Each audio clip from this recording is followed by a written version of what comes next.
everybody, it's Matt. Welcome to another episode of the What You Doing podcast, where I talk to cool people about the amazing stuff that they're working on. This time I'm sitting down with John Boyle from Breitbart Games to discuss their new Zine Quest project, Bonds Between, an adorable duet game where you play as dragons looking to repair their shared habitats. I'll talk more in the outro, so let's get on to it. I would say to somebody in a Marvel Rivals game, touch grass. Yeah,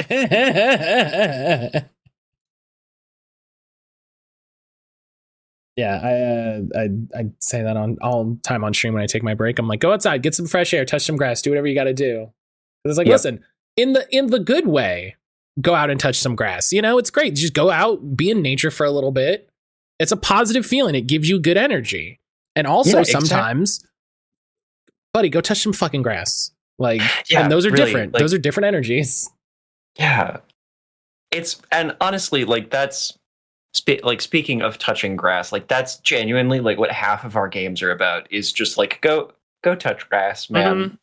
And be a person who's not like connected to screens or devices or anything like that. Like, you get a journal and a pencil and listen to the world around you and decide what you like about it. Just like separate for a minute.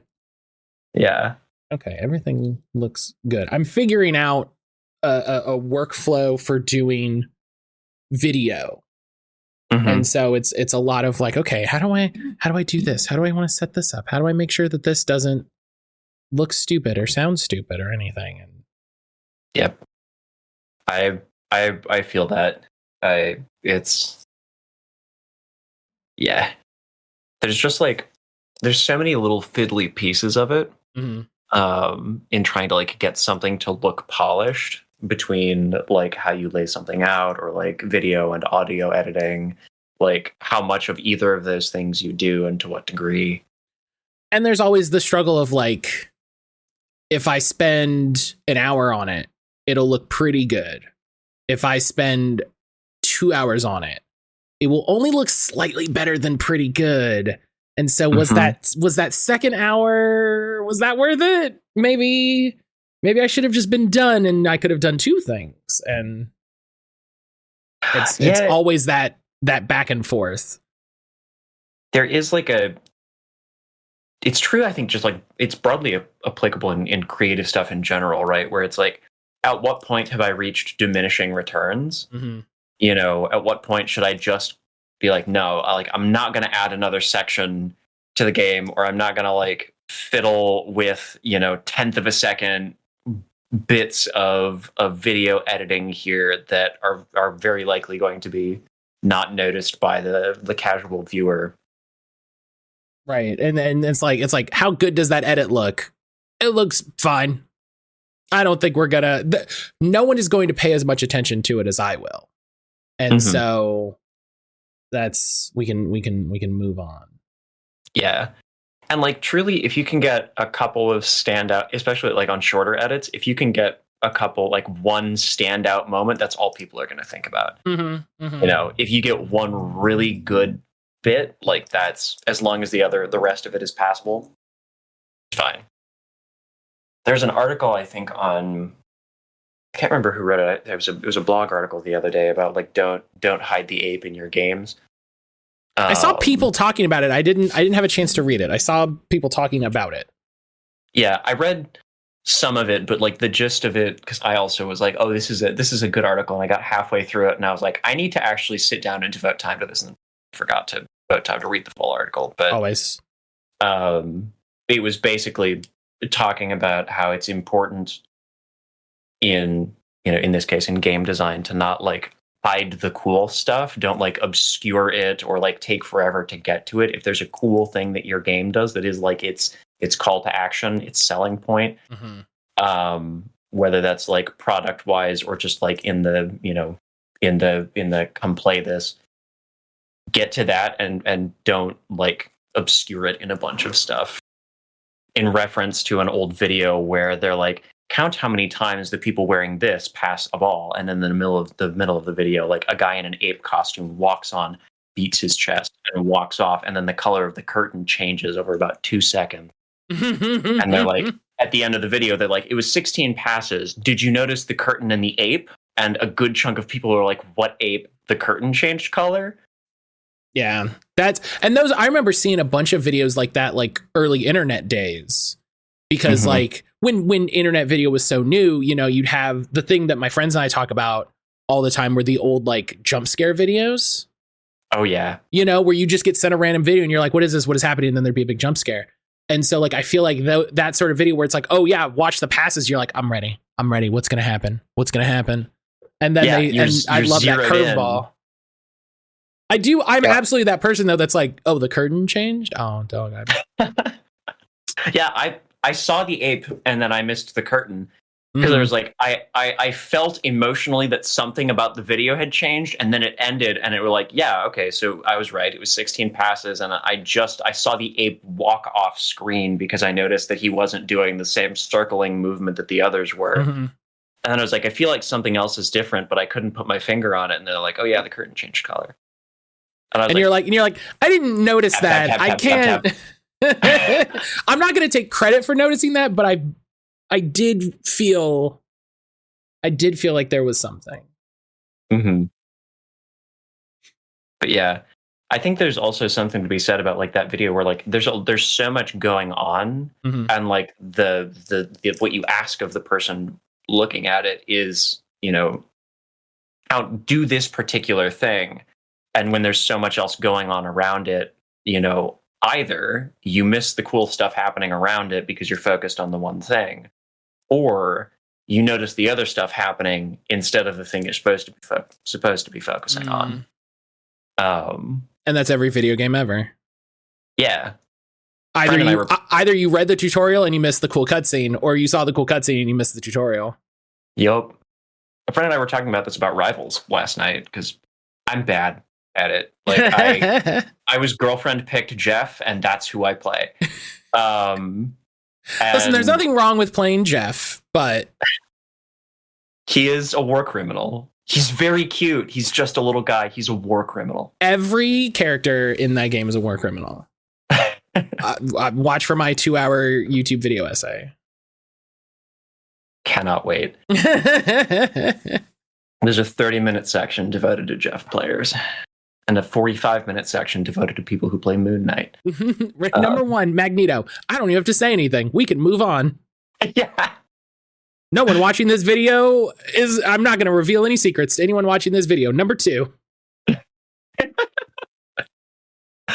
Yeah, the moment I hear the moon haunts you or for mutant kind, I'm like, all right, so I'm going to be watching a kill cam in about a tenth of a second. You just take it. You're just like, all right, cool. Let's just relax for 2 seconds. It's fine. You know, yep. Listen, my water's empty anyway. It's fine. Yeah. All right. I'll be right back. Like, yeah. No, it's good. It's good. Take a little walk.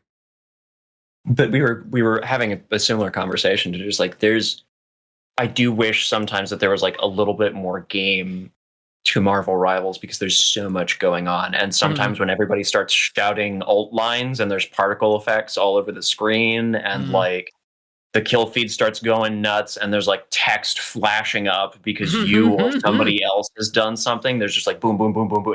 I'm just like, I don't know what's happening. I'm gonna use my abilities and black out for about 10 seconds. Am I doing good? I don't. We're just gonna. I'm gonna hit 4, and I'm gonna hope we get through this. Exactly. I had that when the little bit I was playing Diablo 4 with a friend of mine when it was like it really started going, and I'm like, I'm just gonna keep clicking, and I'm gonna look at my little health bubble, and that's low. Boop. And we're gonna get through it. We're gonna get through it together. Been playing the Path of Exile 2 beta and the same thing. One of my friends was watching me level up my monk, and he was like, I can never tell if you're genuinely about to die or taking a calculated risk. And I'm like, I'm gonna be honest, I'm just trusting that the lightning that I'm shitting constantly is going to kill these guys before they can finish me off. And I have a pretty good idea of how fast my health bar goes down on average versus how much the potion can heal me. Yeah, that's the trick is you gotta know that balance in your head. And also it's both things all the time. It's always a stupid move and a calculated risk. It's just how it turns out. If you win, calculated risk, skill play. Yep.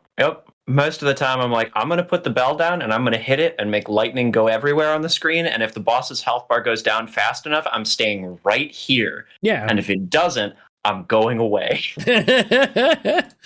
I just have to kill him before everything else kills me. And that's fine.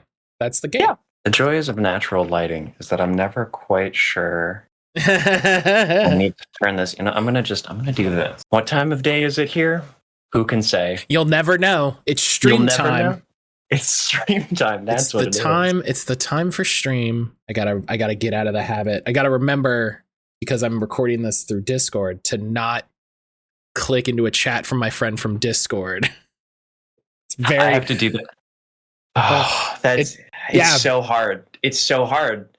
It's very learned behavior to just be like, no, you gotta just wait. Just wait. You're doing a thing. Yeah, that's maybe the entire ADHD thing of my life is just like, no, you're doing a thing. Finish the thing. Especially if you're I must clear the notifications kind of person, which I very much am. I need to see what it's about at least. Like, I'm just a people pleaser. I'm that person that's just like, yes, am I needed? Exactly. And it's like, no, this was a silly, this is a silly GIF. This is a TikTok. And I was like, oh, well, okay. Yeah. Third TikTok about Jeff today. Yeah. All right, fair. I like the idea that they're exclusively about Jeff. Like if it's a TikTok, it is a Jeff TikTok. Yep. If it's about rivals so far between most of my friends, it's been about the experience of playing support being universal in hero shooters or Jeff. They know me well. I'm glad. There's a part of me that is glad that I don't really play hero shooters. I just don't like vibe with the genre. Like I played a few and I just don't. So that when like one Marvel Rivals comes out where it's Marvel, it's a thing I should be excited about. I'm just like, no, I know I'm not gonna. I know in my heart I'm not going to. I don't need to fight this fight. Just let it wash over me. Yep. I play it mostly just truly like I joked about the girlfriend pick, but like I am that friend who will play Rivals with you because it's what you're playing and I want to hang out and sometimes play a game with you, but understand I am not going to make any real attempt at being competitive or improving. Right. I'm just vibing and blowing bubbles. Like you would be better picking someone else. You would like this is a bad decision on your part, but we get to hang out, so that's cool. Yeah, exactly. You know, just to set our expectations going into this. The best you will get out of me playing Marvel Rivals is this like 6 months to a year before people have solved the game, where everyone's bad at it, right? And I will seem like I am okay. But that's only because everyone else is also bad right now. Everyone else is also in this band, and I'm in the middle of this band. I'm okay. And that band will eventually move simultaneously up and down. And I will not rise with it. I will stay where I am forever. Filthy, bubble-blowing Jeff man that doesn't know where the spots to throw people off the map are. Just tiny Jeff doing his best. God love him. God love him. Well, all right. Now that we're done with the pre-show, which let me tell you, doing an interview show, this has been the hardest part of it, is just like immediately talking and then like 20 minutes later being like, okay, so hi, so this is a podcast. And you know what? I'm just gonna lean into it. Like it's fine. You know, people like warm opens. People like chats. People will love hearing about Jeff. It's great. Well, like, and that's the kind of stuff that you can always cut together too, and like, or that you can include as you like. Pre-show sometimes is great. Sometimes it's just everybody's a zombie trying to get ready for the show, and sometimes pre-show is just like a ton of fun. So yeah, and it's like, look, I'm not gonna force it. We're gonna take it as it comes. And then we'll get to it when we get to it. So all that to say, this is us getting to it. Hi, everybody. Welcome to another episode of What You Doing podcast. with me. I don't know if I ever say my name in these intros, but I figure I say it in the intro I eventually record. Mhm. But that's a very fun stress of like, am I going to do the thing in the future that I'm failing to do now? I don't know. This is a science fiction short story. Joining me today, John Boyle, writer and editor at Breitbart. John, say hello. Hello, everyone. I'm John, aka Resident Bard, in basically any social media platform that I'm on, and I as Matt said, I write and edit games. He is joining me today to speak about, as I'm clicking through all of the tabs that I have opened so that I have all of the information in front of me that I need. Bonds Between, coming soon to Kickstarter for Zine Quest. Very excited. Talking to a lot of people lately about Zine Quest stuff. Actually, is this technically a Zine Quest product? Am I talking out of my butt? No, it's a Zine Quest project. Okay. I think we're shooting for like that zine sweet spot of like 20 to 30 pages. And it kind of follows a similar theme with our other Zine Quest projects where we shoot for kind of like weird esoteric little games. Mm-hmm. So like, yeah, I think this sits solidly inside like the Zine Quest kind of parameters. Short, digest sized, kind of funky. Yeah. And I think that's like exactly the sort of acting ethos of Zine Quest is something short, something effective, something complete. I talked about it a bit in the last episode, just this kind of idea of do the thing, have it done, have it be something that you're proud of, don't turn out garbage, obviously, but like make something small, make something compact, make something, a little smaller than maybe you might normally. But honestly, that's what makes Zine Quest partially so much fun. Is you don't have to spin these huge things up. You can keep the idea small and focused and kind of on topic. Yeah, like honestly, I think that's where Bree and I, my co-owner and the artist for so far all of our games, like that's the space that we really thrive in, is like making a very like small kind of tight game. One of the games that we released last year that's done very, very well for us is called Axolotl with a Gun, and I really cannot sell that game any better than the title does. It's what's written on the tin. I told you what it's called. There you go. And like Bonds Between is kind of a continuation of our Zine Quest like tradition of making these funky little ritual games, right? So our first Zine Quest project was Terminus, which was a game that like you take with you on a walk and then imagine that you're the ghost of whatever place you're walking through, like reliving its memory. Last year's was I Crave the Loop, and that was like a little tactical roguelike game that you play while you eat a snack. And you're trying to evade and outwit a hungry eldritch creature who wants nothing more than your midnight Fruit Loops. Because I own cats, and that's what owning cats is like. Yeah. Yes. I very recently got a cat, and yes, that is. If you are anywhere in your home and they are somewhere else, doesn't matter how asleep they are, how awake they are.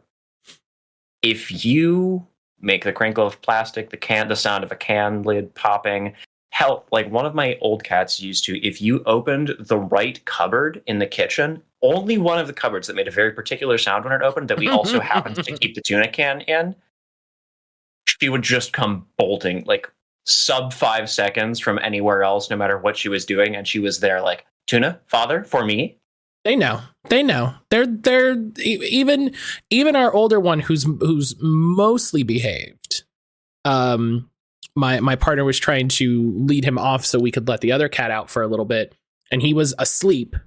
And then she crinkled her cheese stick, and he went just from asleep to 100% locked on. And I'm like, you can never. I'm like, I might have trusted you, and every day I learn anew that I should never. There's a sixth sense that you develop when you own a cat that's like a spatial awareness of uncovered food. Like it, however big your house or apartment is, you always know if there is an uncovered cat palatable food or drink in it. It's just a thing that happens. I walk downstairs, and halfway down the stairs, I'll realize there's something that's got butter in it. I'm not going to leave that plate there. That's not. No. Yeah. That's too low. I'm just going to take that with me. Yep. Back up the stairs, grab it, come back down, like 100%. But yeah, so this year's game, I think the best way that I can sum it up is a home improvement simulator, but your modern fantasy dragons. The game is very much for anybody who kind of likes collaging or telling like stories about little objects and stuff.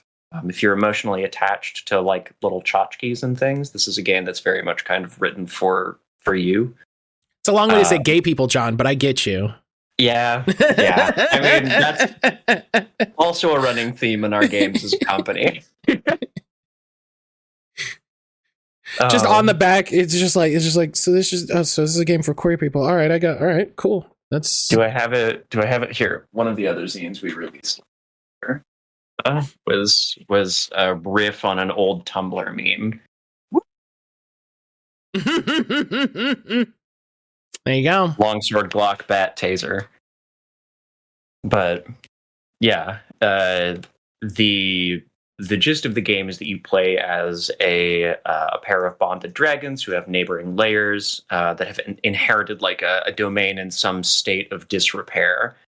And it's your job to kind of fix it up. And the resolution mechanic we use for the game is a deck of cards that represents your hoard of magical items. You use your hoard of magical items to like arrange the cards and cast spells to fix up your domain. But you've got a little dragon buddy who neighbors you, and we don't want to do the dragon wars again because you pissed off your neighbor by blowing up their rose bush. So that would do it. Yeah, like that. Wars have started for less. Yeah, wars have started for less.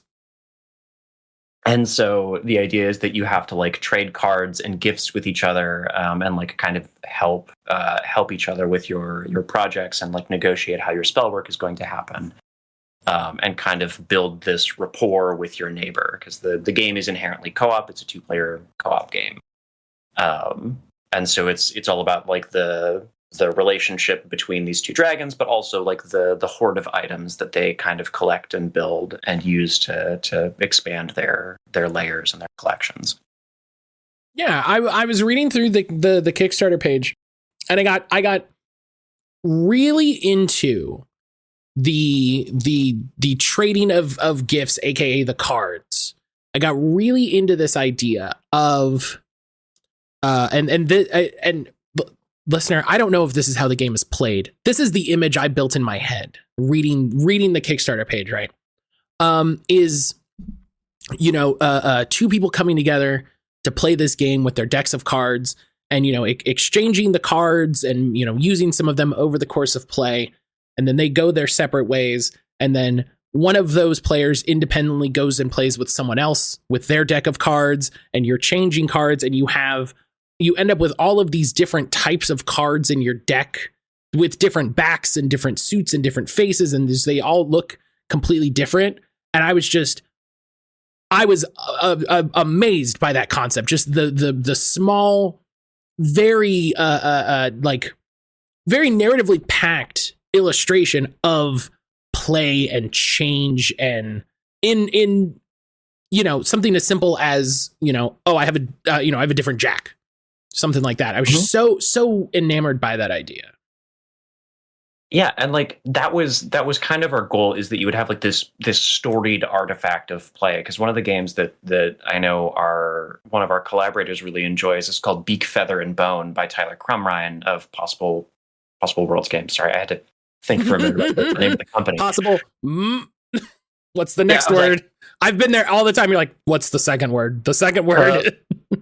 Tyler wrote it. What's the name of his company? Tyler, Tyler, right? Everybody knows Tyler. Yeah. We don't need to talk about it. But yeah, so which is a world building kind of coloring game where like the way that it works is you take turns passing around a map and you color in a section of it, and then what color kind of goes there helps build out the lore of this town or city or like place in the countryside. what factions have influence here. And like it's a great like standalone storytelling exercise or like a world building thing for your long-standing fantasy campaigns. But the other cool thing about it is at the end of it you have a cool like colored little map. Mm-hmm. It's not just like, oh, I have my notes from this session where somebody said something really cool. You have this thing that you and a few other people made, and that's kind of the fun of this too, is what you've described. Like I have this jack that I was using to film some of the things that you can do with it, and it's not heavily altered. Like I dunked it in some water and that's all that's happened to it, but also I have this 3 of diamonds that I've changed the color of, right? And now it's the 3 of diamonds, but it's a black card, or like this 2 where some of it is burned off, and the more you kind of like trade, or like I don't have one here, but like Bree drew some pictures on a few cards as we were like testing and working on some videos. And so like I'm very enchanted by the idea that you have like a group of a few people that you play bonds between with, and at the end of your season of casting 12 spells, or like a couple of like in-universe years, you've all just got a really kind of cool, like drawn on, painted on, burnt, cut and pasted together, like all kinds of different card backs, this storied artifact of play that you get to carry forward with you. Mm-hmm. Yeah, and that's what just I just latched onto so hard, like the idea of going to something like Gen Con and meeting up with somebody, like, oh, we'll hang out and we'll have lunch by the food trucks, and while you have lunch you play this, and then you go home and you play with a friend at your favorite coffee shop, and you're bringing the threads of the game forward, in this very interesting way that like I get really into tabletop games sometimes, especially like mechanics like that, where it's just like, no, nothing fucking else does that. Call of Duty doesn't do that shit. This is tabletop, man. This is the sauce of like I got this 5 playing with my friend at Gen Con, and now I'm gonna give it to you as part of this, and you're gonna cut it off. And then I'm gonna draw a little thing. Like, again, I don't know if these are mechanics. I'm making half of this up, but this is the thing. This is the sauce, man. If I open the list of card alterations that are in the draft right now, we have altering a card. I've been playing a lot of Balatro lately, and so I think this is hitting the same thing, where it's like, why is your king green? Listen, magic works in mysterious ways. That's all I'm gonna. I need you to understand that it was a rusty copper mug gifted to me by a dragon that lives in like 130-year-old American Foursquare in St. Paul.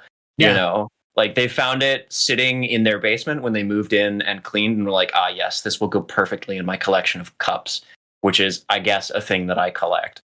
Thing I've decided now to collect. I have 7 of them. This is a collection now. Yep. It's just how it works. Like you joked earlier, like, yes, a game for queer people, or like a game. Honestly, like I feel like I've written this game kind of for like those kids who came home with pockets full of shiny rocks, but like a very specific kind of shiny, not just any like shiny like pebble they found on the playing ground. It was like I'm looking for a very specific type of like quartz, probably in this pea gravel. Yeah, I when I go visit my nephew, if I'm very lucky, he will present me with a box of rocks that he has found, and he will become the rock merchant, and he will sell me a rock, which is wonderful, because he's so kind as to sell me a rock, and then I carry that rock around with me the rest of the day, and then I give it to his mother before we leave. Exactly, the cycle completes. But yeah, like the game is very much about that kind of like show me the things that you are into, or show me your stuff, the objects, the things that are important to you, because like so that I can know you, right? And it's kind of cool, I think, because that's representative of the way that we take interest in other people's interests. We were talking in the pre-show about Marvel Rivals and how neither of us are really super into that game, but some of my friends are, and they've given me a character to play that is passably enjoyable, and it's a nice way to just kind of spend some time with them. It's kind of a like I get to experience this competitive like kind of frenetic thing that my friends enjoy doing, and like I get to hang out and come to know them a little bit better because of that. This thing like that we exchange.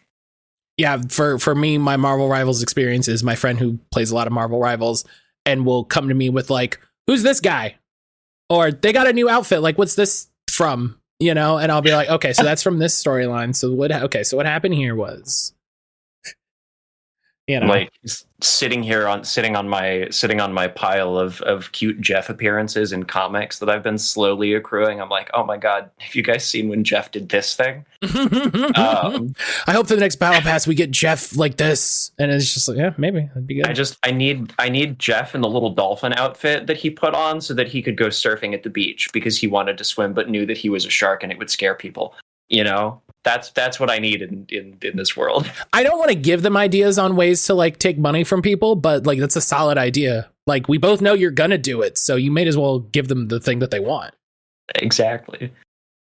But yeah, like one of the I think lines was like, show me your horde so that I may know you, was one of the kind of driving design like ideas that we had. We wanted the feeling of trading stuff and telling stories about it. Like, here's this thing that's important to me, and by giving it to you and telling you about it, then you'll come to know me better. Mm-hmm. And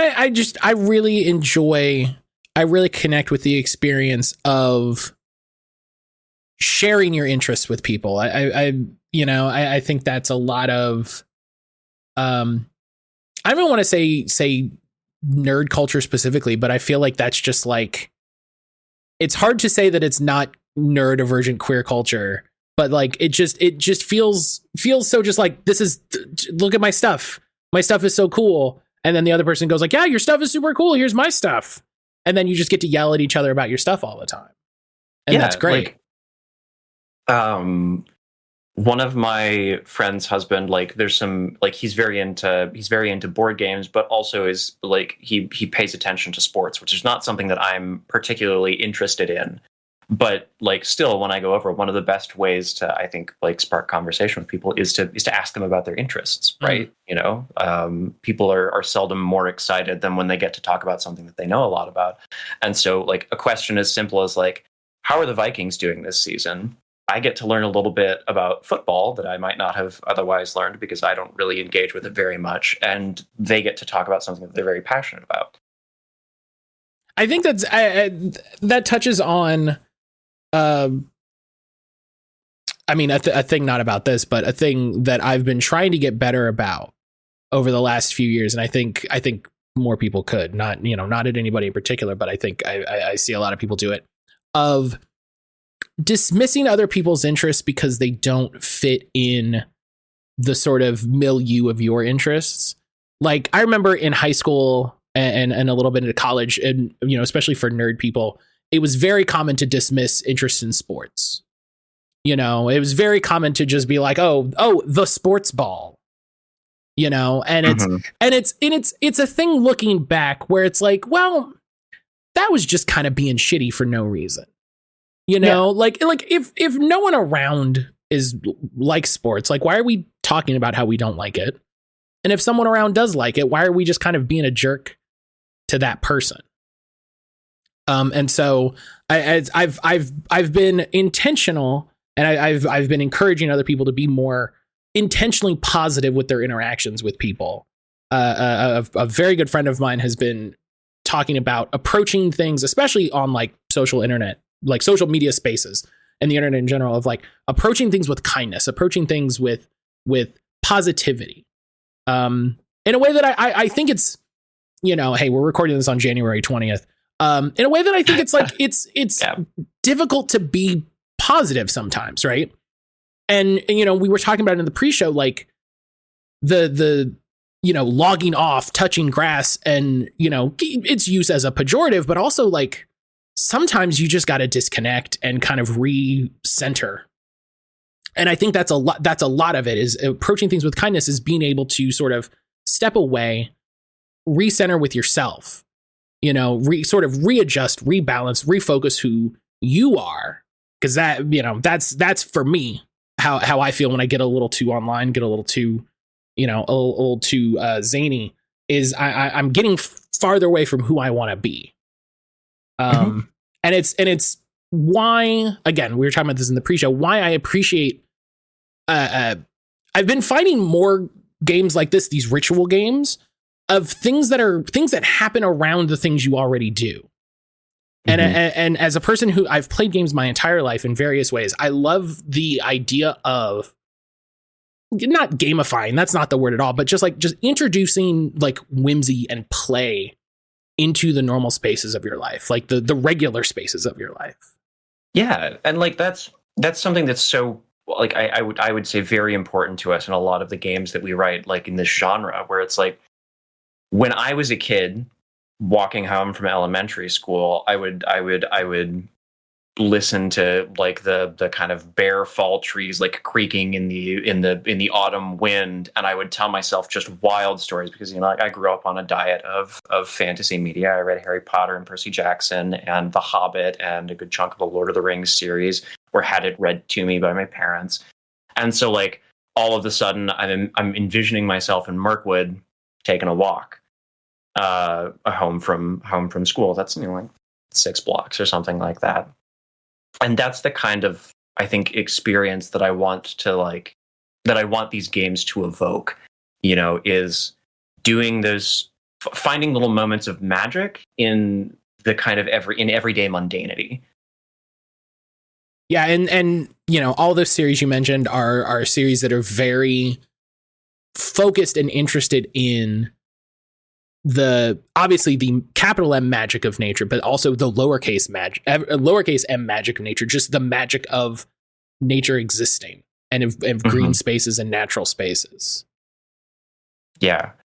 And it's in part, I think, also why we chose like dragons as the characters, like that you play as. Dragons are very like proud and particular. They tend to be like very singular in their focus, right? We think of dragons, we think of stuff like Smaug the dragon from The Hobbit is, I think, something that'll come to the mind of many people who are steeped in any amount with fantasy media. Like proud, territorial, singular, like gold hoarding monsters. And I think it's very, I think it was an interesting space to explore, to look like, well, like, what does a dragon that lives in your backyard look like? Not like on the day that he goes, once a year to the Great Dragon Council and works great dragon magics. Like, what does it look like for that guy to look at the vacant lot next to the house where he lives, or the little like woods that he lives in, and go, oh, the gnomes are at it again. I should probably keep them from like digging a bunch of tunnels. Just a dragon in like a tank top holding a cup of coffee. Like, oh, come on, man. I can't believe that the people who lived here a century ago planted mint in the ground in a planter on concrete in another planter, guys. Like, do you know how much magical energy it takes to get rid of this regular plant? I like the idea of taking these creatures that are kind of, as we were describing, where it's easy to get like kind of cordoned off in online like echo chambers, or sectioned off into little parts of the algorithm that keep you online and engaged, and in many cases kind of upset, and disconnecting and approaching people and life with kindness and genuine like interest. Yeah. Not like, oh, sports, what a dumb thing. Like, well, what is it that you find interesting about this? It's why I think play is so important, because it's fun, and it's fun, and that's good. Fun is good. But 2, it forces you, and I think intentionally, I'm going to use the word forces intentionally. It forces you to engage with another person for a shared thing. And I think in ways that some people don't expect, that's a very positive, that has a very positive effect of like, it at least for me, it's helped me understand over, however many years, the sort of the power of people coming together to do a thing. And, you know, as I was talking about earlier, like the joy of, you know, tabletop games, TTRPGs specifically over other games is when you come together to play a TTRPG, like you're inherently creating. And you know, a thing exists now that didn't exist before, and you had a hand in creating that. And if you're like me and you get a little emotional about things sometimes, that can be a very powerful thing. And that can become a story that you tell friends later on, you tell new friends, you tell people you hadn't known at that time. And so, you know, getting back to the cards, like we were talking about, like you know, this sort of transformative idea. And I love the idea, like you said, of like transposing this vision of the dragon, seeing the vacant lot, right? Transposing that to you as an individual, and, you know, activating that kind of that manner of thinking to you of like this is a problem that needs to be solved, as opposed to just this is a problem. Mm-hmm. And, you know, listen, maybe I'm getting too wild with it. Maybe I'm reading too much into it. Maybe I'm going too far with it. That's fine. That's what we do. That's what I do. Mm-hmm. But I always enjoy reading a game that I could immediately like feel the avenue of thought. You know, I feel like I can feel the like purpose of play. Like here's what they want me to be feeling. Here's what they want me to be thinking. Here's how they want me to be approaching these things. Yeah, and like that's that feeling of like being on a long car trip as a kid and looking out the window and making up stories about the stuff that you saw is the kind of feeling that we want to evoke. You know, that kind of being grounded in the stuff around you is kind of like very much what we're shooting for. So I'm glad it comes through, because it's very much important to us when we work on games and stuff. It's I think it's kind of informed, of course, by like that sense of like childhood wonder, or you know, childlike wonder that I want people to keep looking at the world through. But when I was an English major, I took an entire scimitar. I bought a whole scimitar. I brought a whole scimitar to class when I was kicked out of school. No, I took an entire like semester-long seminar about William Blake, which is not an author that you usually engage with as an undergrad because he's very dense. But one of William Blake's kind of principal things in his poetry and his prose was that, you know, he demanded that people like kind of sit up and be present and participate in their lives and like not kind of just inure themselves to whatever was happening, whether it was like for the purpose of creating art or for like, you know, staying involved politically. He had a lot to say about that. I think the line that people like to quote is, if the doors of perception were cleansed, everything would appear to people as it is, infinite, which is, you know, very lofty sounding. But essentially the guy was like, sometimes, like my wife and I, you just need to throw your stinky clothes from making, you know, acid etching copper plates and painting them all day into the wash, and then sit around in your backyard naked and pretend that you're Adam and Eve in the Garden of Eden. You know? Maybe high on paint fumes, maybe just having a good time. People had wild lives back then, let me tell you. Some people just get to have experiences that I will never approximate. But, you know, that kind of, you know, don't let yourself drive past the same park 100 times without looking at it and going, wow, those trees are really pretty. You know, that's kind of the energy that I want games like this to bring, because it's easy to kind of just set yourself on autopilot and cruise through your daily life and, you know, kind of go through gets, you know, settled into your routine and then forget like why you do some of those things or why you enjoy some of them. I love it. When I was reading the Kickstarter page, I was immediately thinking of places that I wanted to play this with my partner, because she will love this. I showed this to her and she was very excited, and I was like, all right, so we could go to the park, and then there's the further part of the park that you got to hike a little bit, but that would definitely be fun. Yeah. And so it'll be it will be a well-traveled game. I'm very excited. And like that's the stuff that I love to hear. I love when people tell me about their games of like Terminus or like the things that they imagine when they play I Crave the Loop.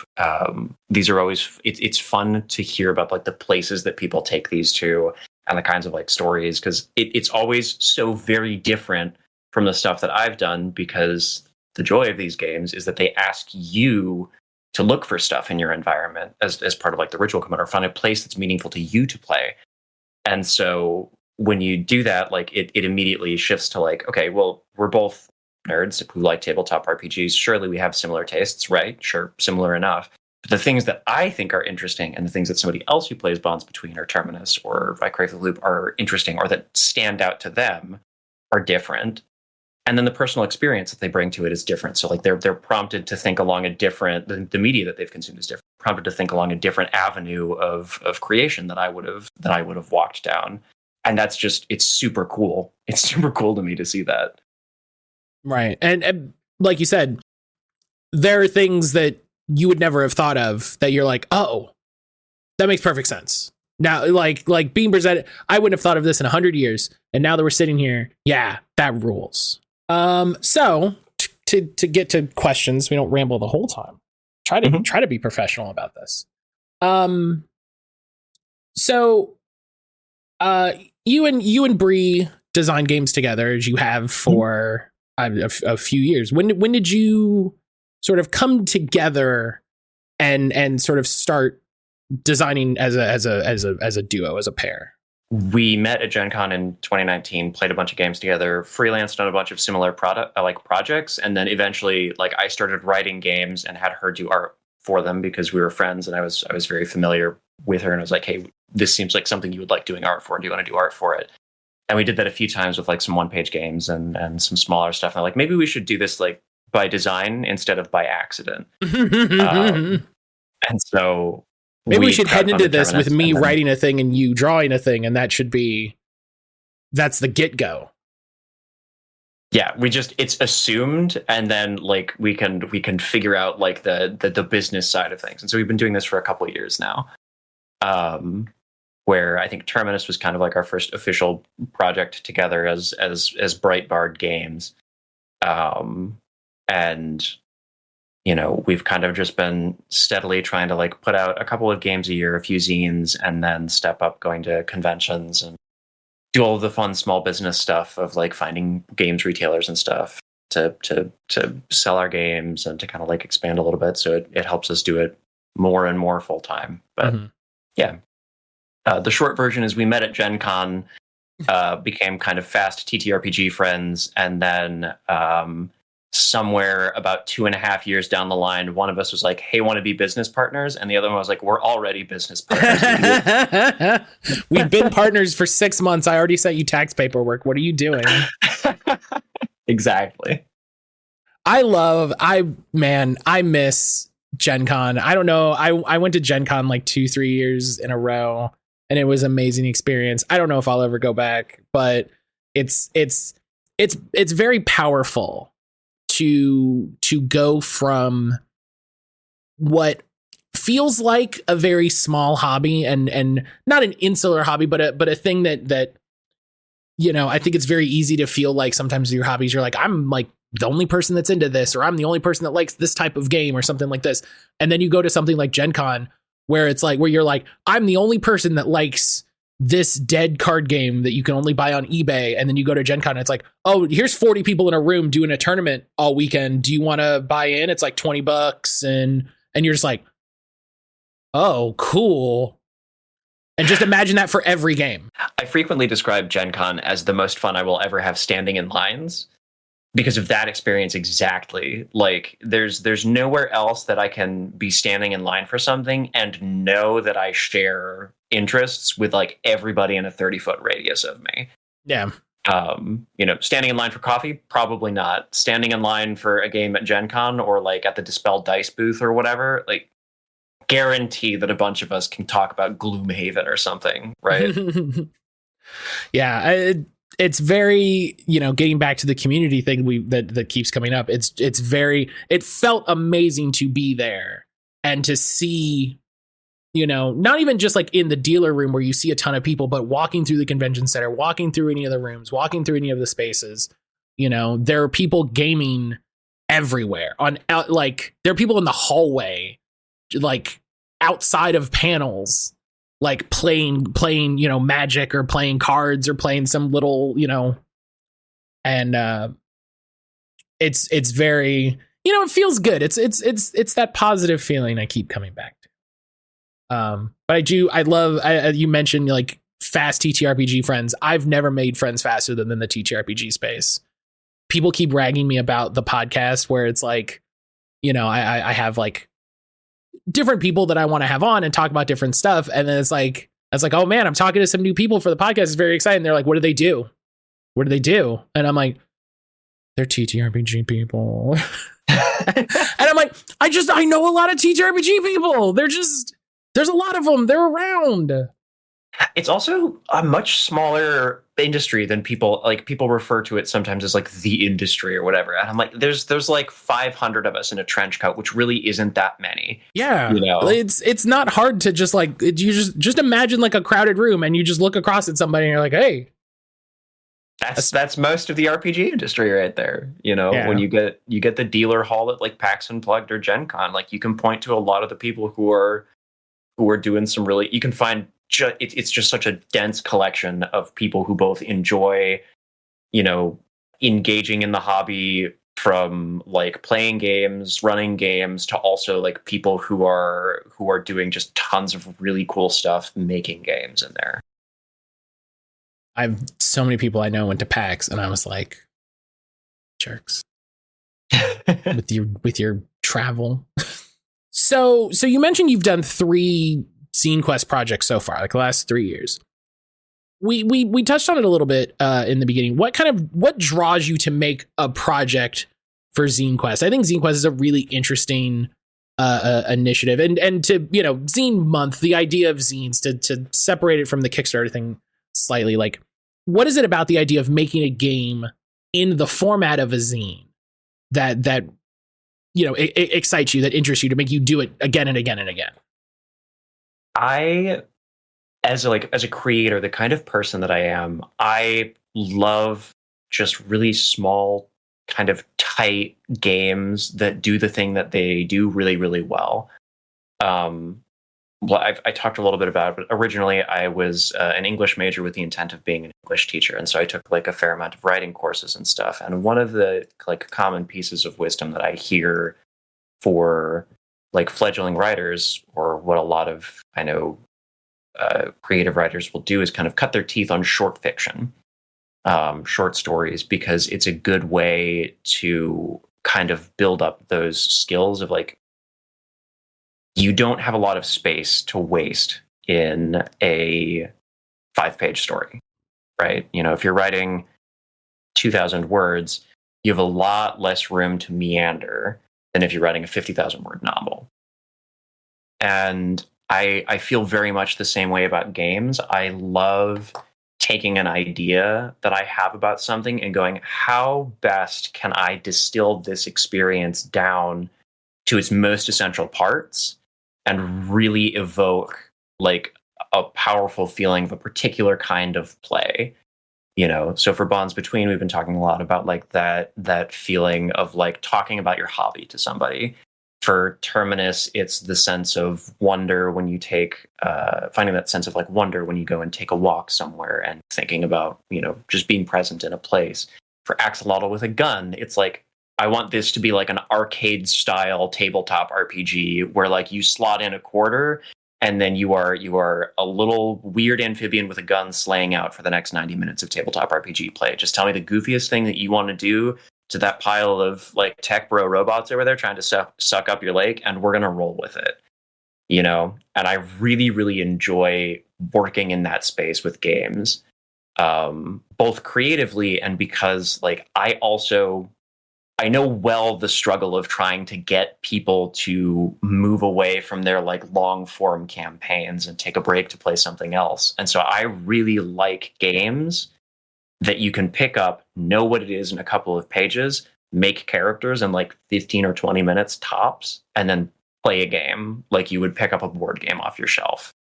I think those are the things that really draw me to zines. Is they're great because creatively they're a fun challenge of how do I make this kind of airtight, the most, distilled version of this experience possible, and also like they're really easy to access. Mm-hmm. Yeah, I'm finding more and more the sort of joy in a like 50-page. I don't even know what the size of paper is. If I was cooler, I would know I would know all the different zine sizes. I'm sure I have a lot of friends that could tell me. Just something small and floppy, and maybe it has a construction paper cover of just like, what's the game about? Your frogs. Oh, man. Let me see if I still have this in here. So when you pull out all the production samples, you're like, oh, I made all of these to test the sizes. No. This is a game that somebody gave to me at the Possum Creek Games meetup in Indy this year at Gen Con. I think it's still there. It is. This is like the purest form of zine, I think. Like my lights are a little bit bright, but what this says is hamster LARP. Okay, that is what I thought it said. I was like, I think that says hamster LARP. Yeah. It says, when you are in the tunnels, you are a hamster. This is a hamster tunnel. And it's got like a copy-pasted picture of a tunnel in black and white. It's a Skywalker something. Mm-hmm. Can you draw a hamster here? There's a little drawing of a hamster there. He's wearing a beanie and glasses, and he's asleep because I was tired when I was handed this. I love that. Your hamster name could be Nibbles, a name with ham in it. Nimsetsku, another good hamster name. What color is your hamster? What other qualities does your hamster have? And then on the back it says, is it a bit too hot in here? The sun beaming through the plastic. This is no place for a hamster. Perfect. That's it. That's all you need. We've hamster peaked. LARP. We've peaked. Yeah. Like, that's the kind of like weird, funky stuff that you can do with zines, and I love it. Yeah. I love the idea of just like, here's a piece of paper. I folded it 4 times. I wrote some nonsense in there. Go play it. And now when I'm walking through tunnels, because I have read this game and drew a little hamster in it, I think about being a hamster a non-zero amount of the time that I am in a tunnel. I drive through like a tunnel on my way to go to my gym, a couple times a week. And sometimes I will think to myself, I'm just a little hamster in a beanie driving a car with my little bag of chalk, ready to go climbing. little sunflowers, just I love it. Yep. I time love for it. me to go run on my hamster wheel. Like, I love games. Same. It's so stupid, but it's so good. It's so like, it's stupid in all the best ways. Here, let me see if I can make up anything that can make you think about being a hamster at a random point in your daily life. Like, I don't mean to sound haughty, but that's art, baby. Yep. I know it when I see it. That's art. I would struggle to. I don't know if I can find. I don't know if the author is even online. That's again one of the best things about this stuff. Like I don't think they have an itch page.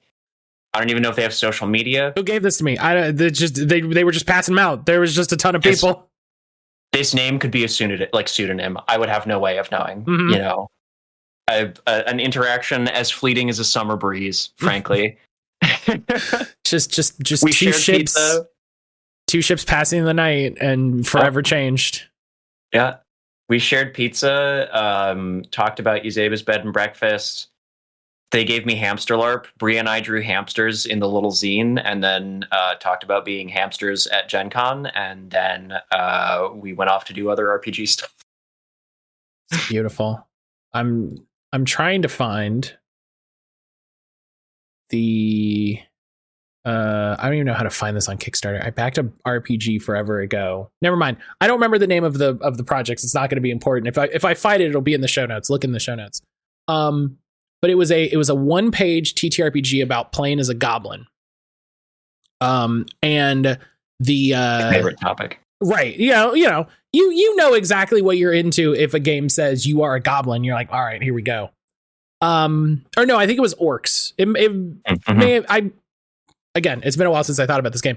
And what the designer did was they wrote out the one page, and then they tore every page in half. So they printed out, like, let's say 50 copies. They tore it in half. And then each person that backed it got a half. And then each half of the page had a unique rule variant. So each person had a full playable version of the game because of the way they'd done their layout. Each version had a unique rule variant. So every copy of the game is in essence its own unique version of the game. God, I love games. Yeah, I love games, man. And then the person who designed that game dressed up as a goblin and handed them out to people at the one Gen Con I couldn't go to. And I was just like, this is it. We can't do better than this. All we can do is try and fail. One of our little games that's my favorite thing that very seldom do people find and bring back to us, but every time they do, it goes up on either Bree or I's bulletin board, is we have a little game called Missives from the Void, and it fits on like a little card about this big, and it basically just says, "Congratulations, you found a missive from the void. This is a letter that an item that somebody left behind." They're all actually agents doing field work on critical missions. So if you see a lost or forgotten object, write what it is and what it's actually doing. And then if it's garbage, dispose of it. And then bring this back to us and you can get $5 off a game or something like that. But it's just a weird little game about like, oh, that water bottle's probably not supposed to be there. That's suspicious. I love that. It's why I love weird games. Like, people play Call of Cthulhu all day long and it's great and you'll have a great time. But also, sometimes you want a weird little game about being a goblin that in my copy of the game, you can have a horse. That's cool. And in somebody else's copy of the game, it's all about collecting funny hats. Like, people posted a couple, I think this was during the G+ days, and like one of them could have psychic powers. And I was like, that's cool. I'm excited. I'm gonna put it in the show notes. I've committed to put it in the show notes. I'm gonna find it. God. But yeah, that's the kind of stuff I adore. I love when people do weird, cool stuff that's like kind of transient, Mm-hmm. Like tear your game in half, hand it to somebody, and then walk away. Yeah. The joy of these at like a base level is the impermanence of the experience. Mm-hmm. There's something so like tactically different playing a TTRPG than it is playing a board game.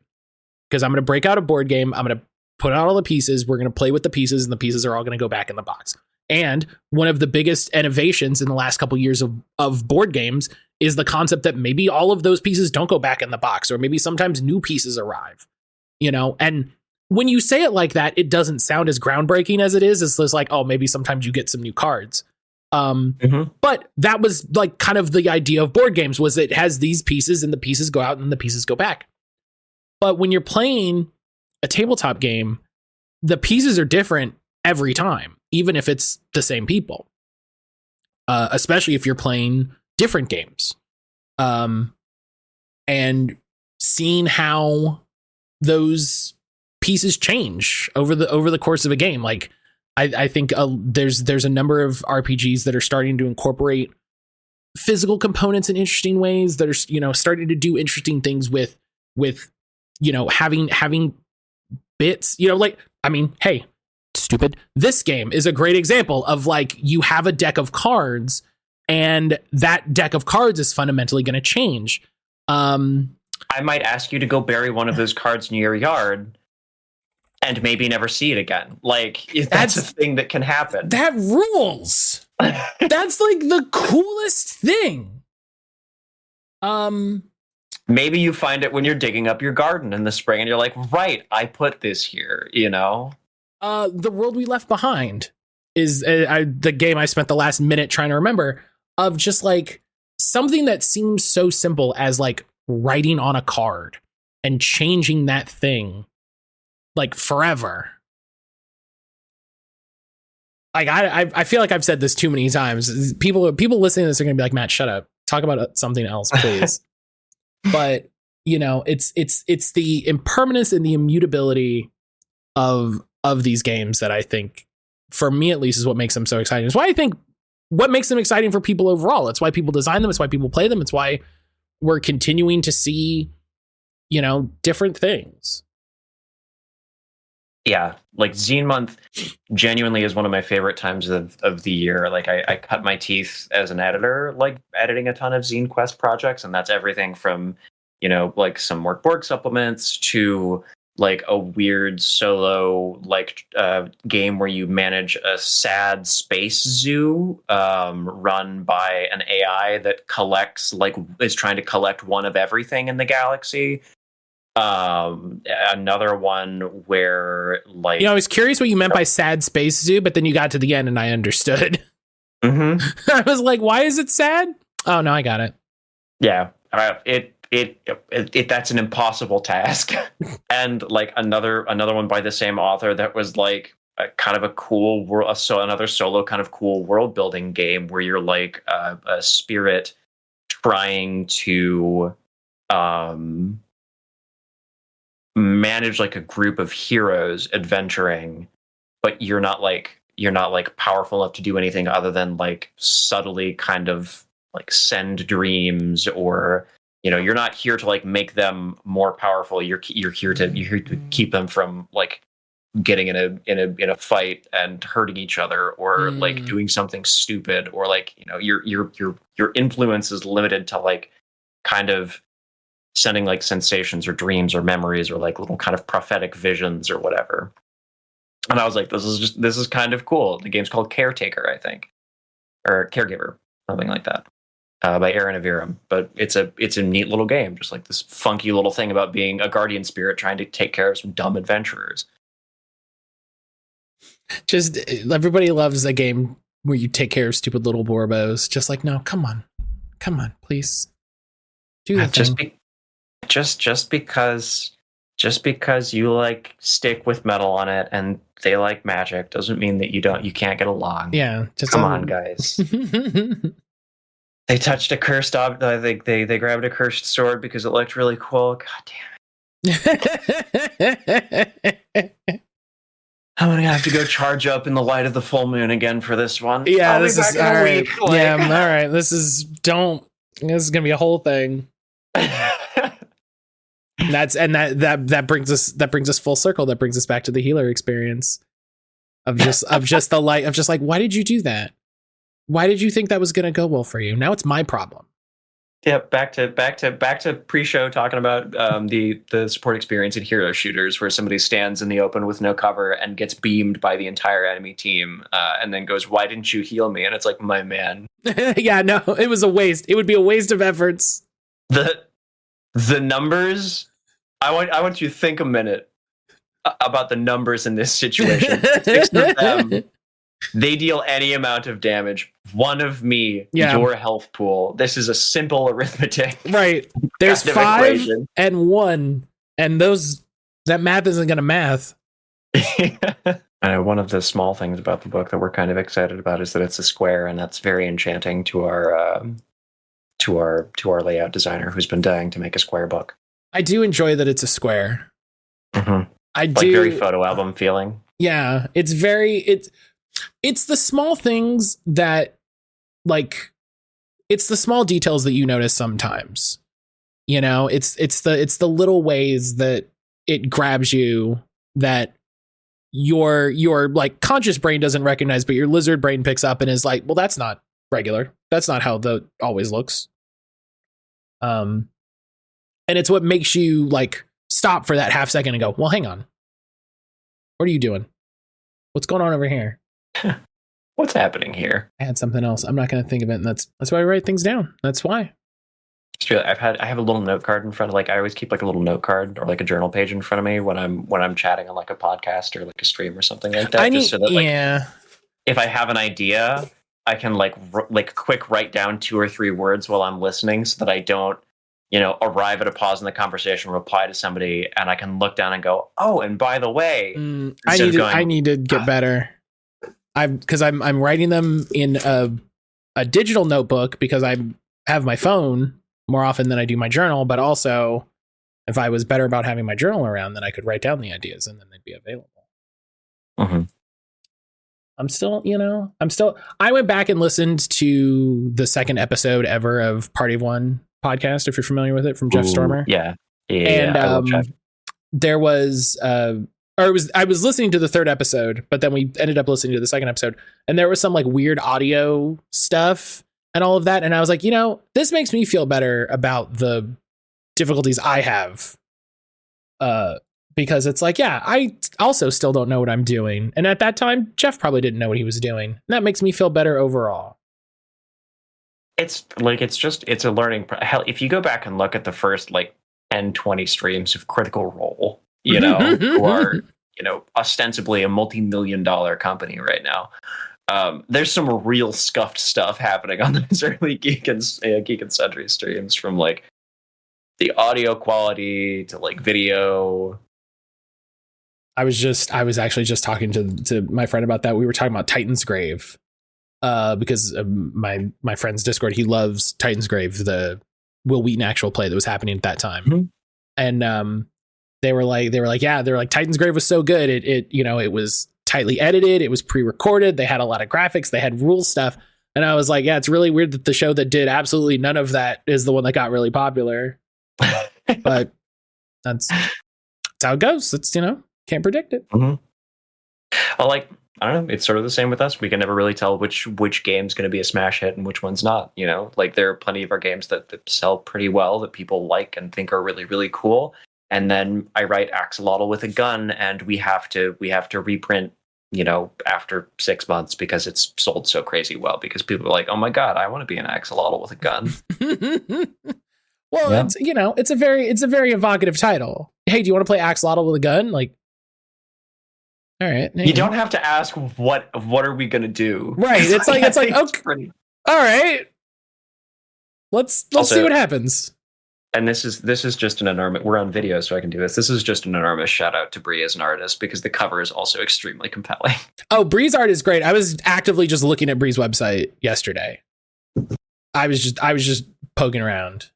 Yeah, she's phenomenal. I am so unbelievably privileged to be able to work with her as much as I do. The cover for Terminus is amazing. Yeah, and a fun fact about that, Terminus originally was a game that we wrote in the fall of 21, I believe, for a game jam. We wrote like a one-page front and back edition of it. And I was like, Bree, do you think you could draw like a silhouette in like a limited color palette with like a cool kind of landscape inside it? And she's like, yeah, I can do that. And we banged the entirety of the game out in about 3 or 4 days. The one-page version of it in 3 or 4 days for a game jam, and then people really liked it and the concept, and so I was like, well, hell yeah. And then we kickstarted it. Every time she would send me a new piece of like tarot art, I would be like, this is the coolest thing that you've ever drawn. Just every day, this is the new greatest thing ever. Yeah. I still sometimes just open to the page with the devil illustration on it, and I'm like, God, this is so. I always have one. I've got one final question always. But this is me kicking myself in the butt to get better about using my journal and writing stuff down. But so every podcast, I come up with a question over the course of the podcast. And it's 3 something, and it's tangentially related to whatever we're talking about. And it's just, hey, here's a weird curveball question that's not really about this, but we get to have a little conversation about it. Oh, hell yeah. So what are your favorite 3 dragons in any media? Oh, my favorite 3 dragons in any media. Yeah. God, this is like one of those classic moments where somebody's like, "What kind of music do you listen to?" And you're like, I couldn't. What's name a music? band. If I like right now, tuba. So you listen to ska? What? No, I don't. Yeah, it's. I'm becoming a fan of this format. I'm doing it every time, and every time I do it, I go, "This is good." Yeah, it's a great. I love. It's a great like it's a great like shtick. I love a good curveball question. I think my first dragon that probably makes this list is definitely. They don't have to be in any particular order. It can just be 3. We don't have to rank them. That's a whole. Yeah. I think so like Smaug I think has to make this list for me just because I've read The Hobbit so many times. One of my like childhood pastimes when I was like a teenager was to reread The Hobbit and the Lord of the Rings series on summer break from school. Just because like I couldn't think of a much better way to spend my afternoons than like wake up late, go down to the pool, swim, sit in my backyard and read J.R.R. Tolkien. You could have worse days. So, yeah, like it was good, you know. Sit on the porch with a bowl of wheat thins and devour some empty calories and a really good book. And then, oh man, that's just bringing back all kinds of formative dragons from my. There's more than you think there are. Once you start to think about it, there's more than a couple. There were a lot of dragons in. There were a lot of dragons in Aragon, like the Aragon series, the Inheritance Cycle, by Christopher Paolini, and I'm thinking about a lot of those.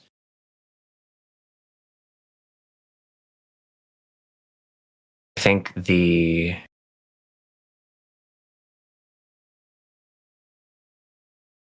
I have to think carefully about which of those dragons I choose, but it is one, and I think it's. There's the dragon rider that Aragon winds up learning from, and he has like a great golden dragon. And that one I think is my pick out of that series. I thought that he was really cool.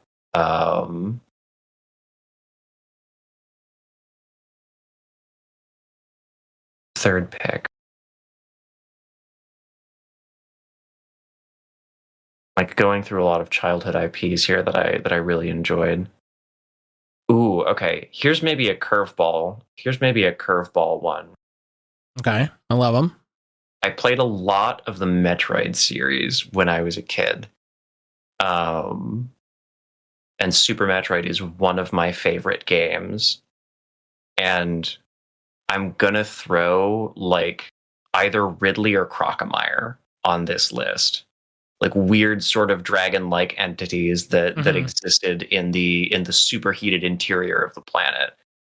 Crocomire just wants a hug and also to drive you into a spike wall. And Ridley makes off with a baby Metroid at the beginning of the game. But like, yeah, I think I'm gonna throw. Oh no, wait, hold on. Now that I've said that, I've been playing Hollow Knight recently, and I think I have to go with the Pale King. I'm gonna go with the Pale King. I was just talking about how I have never played Hollow Knight, so it's really good. I love to be sad about bugs. That's what everybody says. Everybody says it's a game about being sad about bugs. Yeah. So I think my list then is probably Smaug, or Mrs. Dragon, and I think his name is, man, I'm gonna have to go back and reread that cycle. And then the Pale King from Hollow Knight, just because I think that series is cool as hell. That's cool. I love it. I wrote it down and I was like, well, there's not a lot of dragons. And then I thought about it for 2 minutes and I went, there's a shit ton of dragons. What am I talking about? A lot of dragons. There's so many dragons. Yeah. The longer I talked, I was like, oh no, wait, but that's but now I'm thinking of now you're thinking this one or that one. I like the idea that you said Metroid and then your brain was like, oh yeah, right, video games. Hang on. Shit. There's so many video. Yeah. Oh man, and now I'm cycling through like Riven of 1,000 Voices from the Destiny 2 universe. Great one. Solid choice. From my broken Destiny heart to yours, solid choice. Weird, immortal, cause and effect transcending, wish granting dragons that devour the inherent possibility of like the difference between what you desire and what you ask for as like their food. Yeah, that's so cool. When Destiny is on it, it's fucking on it. It really is. They know what they're doing. Yeah, listen, we can take honorable mention Riven. That's fine. Listen, any list is better to have Riven on it. I'm fine with that. I think I would honestly slot, now that I've remembered dragons from non-fantasy IPs, I think I would probably slot Riven into my top 3. It would be like Smaug for the nostalgia, Riven for the like weird space fantasy cool factor, and then the Pale King because I love me a weird interpretation of a fucked up shape-shifting immortal creature. Everyone loves a fucked up shapeshifter. But all right, that's gonna be it for us. This was short but sweet. John, thank you very much for coming on the podcast. Thank you so much for chatting. As you know, just a little outro. Why don't you go ahead? Quick. Where can people find you? What do you got going on? Anything like that. Obviously, links will be in the show notes. But I'll give John a chance to talk about whatever he wants to talk about. Yeah, like I said at the beginning, I'm John Boyle, aka Resident Bard. I'm the co-owner of Breitbart Games. We're an indie TTRPG publisher. We make kind of 2 kinds of games. One of them is like the style of game that Bonds Between is, which is like a cool like ritual storytelling game, usually for like 1 or 2 players. And we also make a lot of like fun, funky zines like Axolotl with a Gun, where it's just you're a horrible little creature doing your best. We kind of like those in equal measure. You can find us at Breitbart Games on a selection of socials, mostly on like Blue Sky and Instagram. You can find me at Resident Bard on pretty much anything. I stream tabletop game design a couple times a week, Mondays and Thursdays at twitch.tv/ResidentBard. And if you want to check out Bonds Between, which is what we've talked about a whole bunch during the podcast, it's on Kickstarter. You can follow the project right now as of the day of this recording. And it goes live on February 4th, runs for all of Zine Month. So we'll be ending just a couple days before the end of February. I think that's what I got. That's what I have mostly. I think that's all of it. I think that covers everything. Horrible little guy doing your best, I think, is my new Blue Sky bio. I think that's horrible little creature doing your best. Hang on, very important. Yep. It's the 2 kinds of games we make: esoteric storytelling games that ask you to like find magic in the mundanity of your real life, and wow, that's really cool. And also, you are a horrible little guy. Go fight God. I mean, the 2 genders. That's all I need. But John, thank you again so much, and go ahead and say goodbye, everybody. Yeah, thank you so much for having me on, Matt. This is a real treat. That is wonderful.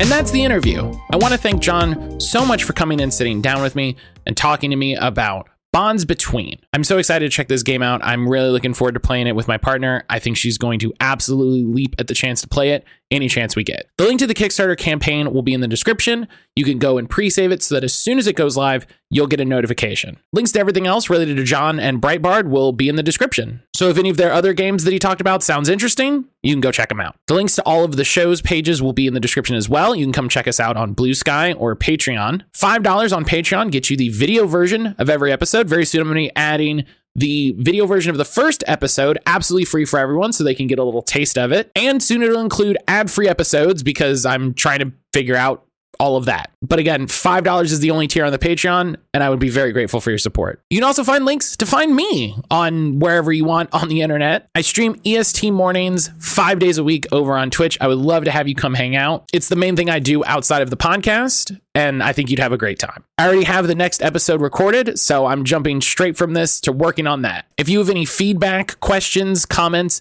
anything like that, you can email the show, feedback at mattcaulder.com. If you have anything you'd like to see me add, remove, redo, replace, whatever, please reach out and let me know. But with all that being said, I'm going to go work on dinner. I hope you have a wonderful rest of your day, and I'll see you in the next one.